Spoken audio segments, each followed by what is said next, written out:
एकदमै मन छुने खालको भिडियो। हेर्नु त साथीहरू, यो भिडियोलाई अन्तिमसम्म हेर्नु होला अनि बुझ्ने प्रयास गर्नु होला। आमा भनेको आमा नै हुन्। त्यो सानो अबोध बालक, त्यो पनि गएर बेजुबान, उसलाई के थाहा उसको आमा अब यस दुनियाँमा रहेनन् भनेर। हेर्नु त, एकदमै मार्मिक भावुकताले भरिएको भिडियो रहेछ। यो दुनियाँमा आइसकेपछि कुनै पनि जीव होस् या प्राणी होस्, त्यसलाई चाहिँ एक न एक दिन जानु नै पर्छ। यो संसारिक बन्धन छोड्नु नै पर्छ। तर यो अबोध बालक, यो बच्चा यसरी लिप्टिरहेको छ, आफ्नो आमाको आङमा लिप्टिरहेको छ, छोड्न मानेको छैन। एकदम भावपूर्ण बनायो मलाई।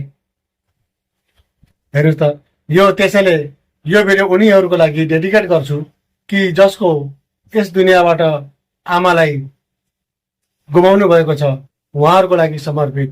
किनकि आमा भनेको आमा नै हुन्। आमाको माया अरूले जस्तो हुँदैन।